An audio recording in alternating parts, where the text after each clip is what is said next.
जय मसीह की आप सबको। मैं परमेश्वर का धन्यवाद करती हूँ कि परमेश्वर ने मुझे ये मौका दिया कि मैं थोड़ा-सा समय लेकर आपका और इस वचन को शेयर कर सकूँ जो परमेश्वर हमसे देना चाहता है।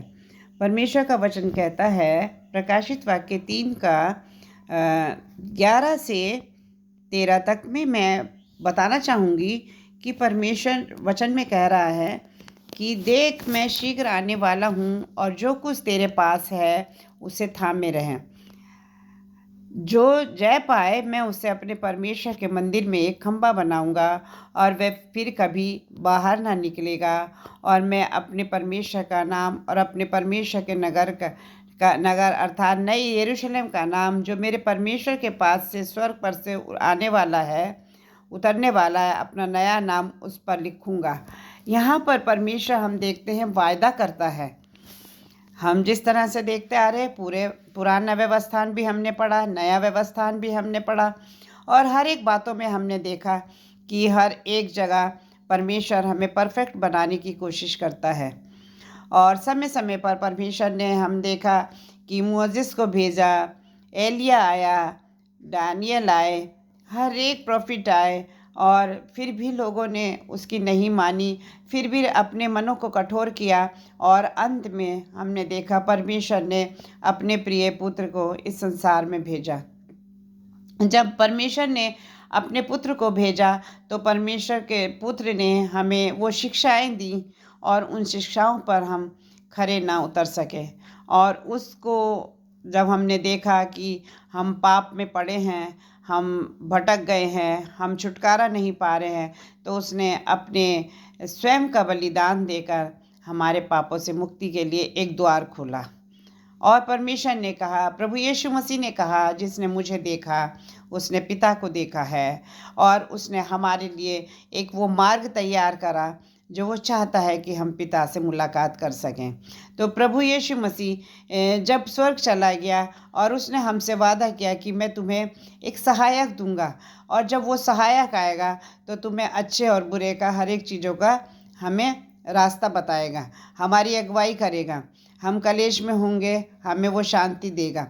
तो परमेश्वर ने हम देखते हैं कि जब यहाँ पर उसके प्रेरितों ने जो 12 प्रेरित थे और बहुत से प्रेरित बने, उसके बहुत से लेखक आए यहाँ पर और उन्होंने प्रभु की प्रेरणा से जो पुस्तक लिखी, तो इसमें सबसे प्रिय चेला जो प्रभु यीशु मसीह का था यूहन्ना, वो पतमुस टापू में जब कैद था तो वो प्रभु के दिन में परमेश्वर के दिन में आत्मा में आया और परमेश्वर ने उसे अपना दर्शन देकर जब कहा कि इन 7 कलीसियाओं को जो पाई जाती थी उनको ये पत्र लिख, और उन आत्मा में उसने जब वो पत्र लिखा तो परमेश्वर ने उस कलीसिया को, जो फिलदेल्फिया की कलीसिया है, उसको संदेश लिख रहा है और उसमें ये कह रहा है कि मैं शीघ्र आने वाला हूँ, जो कुछ तेरे पास है उसे थामे रहे। आज हम देखते हैं, हम प्रकाशित वाक्य को बहुत कम पढ़ते हैं, बहुत कम समझते हैं, लेकिन परमेश्वर चाहता है कि इन अंत के दिनों में हम इसको पढ़ें, इसको समझें और हम उसमें जयवंत हों। तो परमेश्वर कह रहा है जो मैं आने वाला हूँ, जो कुछ तेरे पास है उसे थामे रहे कि कोई तेरा मुकुट छीन ना ले। आज हम देखते हैं कि हर इंसान कोशिशें कर रहा है कि इंसान का जीवन बदल जाए। इंसान नशे में जो घूम रहा है, जिसको संसारिक बातों में डूबा हुआ है, वो बाहर निकल के आए और परमेश्वर की ओर निहारे, परमेश्वर से मांगे, परमेश्वर की उपासना करें। और होता क्या है कि हम परमेश्वर से, इस संसार की चकाचौंध में परमेश्वर से दूर होते जा रहे हैं। और परमेश्वर ने वादा किया है कि कोई तेरा मुकुट छीन ना लेगा। जब हमारे पास परमेश्वर जब शीघ्र आने वाला है तो क्या है, जो कुछ हमारे पास है, हमें परमेश्वर ने जो कुछ तोड़ा दिया है उसको हमें आगे बढ़ाना है। हमने तोड़े का दृष्टांत देख रखा है कि किस तरह से वो तोड़ा हम एक से डबल कर सकते हैं। जब हम प्रभु की उपस्थिति में रहेंगे, जब प्रभु के आज्ञाओं में हम चलेंगे, तब हम अपने तोड़े को चमका सकते हैं, तब हम तोड़े को बढ़ा सकते हैं। और नहीं तो हमारा टैलेंट दब जाएगा और हमसे जो हमारे पास है वो भी छीन लिया जाएगा। तो इसलिए परमेश्वर का वचन हमसे कहता है कोई तेरा मुकुट छीन ना ले। जो जय पाए उसे मैं उसके परमेश्वर के मंदिर में क्या करूँगा, एक खंभा बनाऊँगा जो कि क्या है, और जो परमेश्वर का नगर जो उतरने वाला है वहाँ पर उसका नाम लिखूँगा। तो परमेश्वर क्या चाहता है? परमेश्वर कह रहा है उससे कि मैं तेरे कामों को जानता हूँ। देख, मैंने तेरे सामने क्या है, एक द्वार खोला है। जिस तरह से हम देखते हैं अदन की वाटिका में परमेश्वर ने बगीचे में उससे आदम और हव्वा को रखा और उनसे कहा कि देख, ये फल हैं, इसमें से क्या है, भले और बुरे ज्ञान का वृक्ष का फल जो बीच में मत खाना करके। तो उसने और दुष्ट ने क्या करा, उसके जीवन को बहकाया और उसने वो खा के परमेश्वर से अलग हो गया। और इसी तरह से आज भी वो दुष्ट, जबकि संसार पृथ्वी पर गिराया गया, आज भी बहुतों को बहकाता है, फुसलाता है और वो परमेश्वर के प्रेम से हमें अलग कर देता है। तो हमें क्या है, कह रहा है परमेश्वर फिलदेल्फिया की कलीसिया को, देख मैंने तेरे सामने एक द्वार खोल रखा है जिसे कोई बंद नहीं कर सकता। यानी कि परमेश्वर ने हमारे लिए क्या द्वार खोला? परमेश्वर ने हमें मुक्ति का द्वार खोल दिया। परमेश्वर ने हमें अपना पवित्र वचन दे दिया जिसको हम पढ़कर अपने अच्छे और बुरे को समझ सकते हैं, बुराई से दूर रह सकते हैं और वो टैलेंट जो परमेश्वर ने हमें दिया उसको हम चमका सकते हैं। फिर भी तूने मेरे वचन का पालन क्या, कह रहा है परमेश्वर, जिसे कोई फिर कह रहा है तेरे पास सामर्थ थोड़ी सी है, भले हम कम गरीब हैं, भले हम कम सामर्थ्य रखते हैं, भले हम बोल नहीं पाते हैं।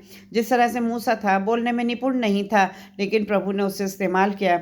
इसी तरह से परमेश्वर, भले हम कम हैं, कम पावर वाले हैं, लेकिन परमेश्वर हमें इस्तेमाल करना चाहता है। और लिखा है कि तेरे पास सामर्थ थोड़ी सी तो है, फिर भी तूने मेरे वचन का पालन किया और मेरे नाम का इनकार नहीं किया। आज क्या है कि हम कहीं पर भी कोई आ जाएगा, हम उसका इनकार कर देते हैं। आज की जैसे जनरेशन में हम देखते हैं जितना सताव आ रहा है, जितनी परेशानियां आ रही हैं, उसमें हम क्या है, बहुत से लोगों का क्या लिखा है, प्रेम ठंडा पड़ जाएगा, लिखा हुआ है पुस्तक में, बाइबल में लिखा है, वचन में लिखा है कि प्रभु जब हमारे को सताया जाएगा, जब परमेश्वर के लोगों को सताया जाएगा, तो बहुत से ऐसा है डर के मारे वो बहक जाएंगे, बहुत डर के मारे परमेश्वर से अलग हो जाएंगे। लेकिन क्या है लिखा हुआ कि फिर भी तूने मेरे वचन का पालन किया और मेरे नाम का इनकार नहीं किया।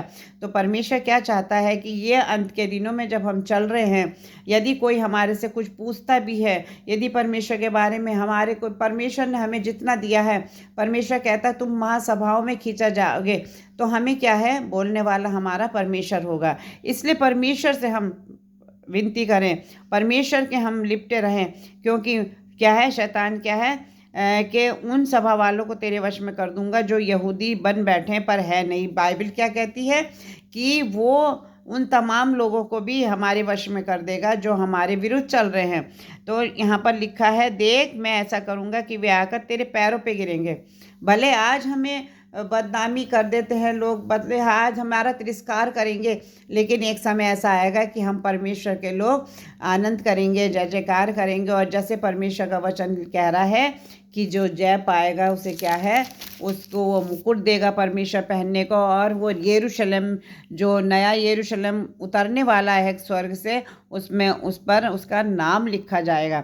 तो हमें क्या करना है, संसार की वस्तुओं से नहीं, परमेश्वर से स्वर्गीय वस्तु की खोज में रहना है और परमेश्वर के योग्य काम करना है, ताकि हम अपना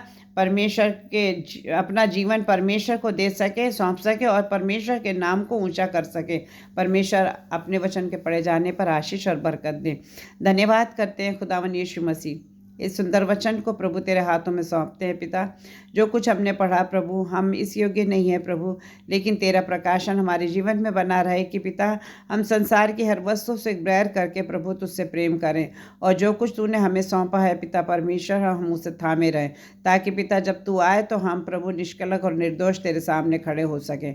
धन्यवाद करते हैं, सारी आशीष और बरकत प्रभु आपके द्वारा हमारे जीवन में बनी रहे प्रभु, और हर एक महिमा प्रभु पिता परमेश्वर हमारे होठों से होती रहे सदैव प्रभु। तू बढ़े प्रभु, हम घटे। धन्यवाद करते हुए प्रार्थना को उद्धारकर्ता यीशु मसीह के नाम में मांगते, आमीन।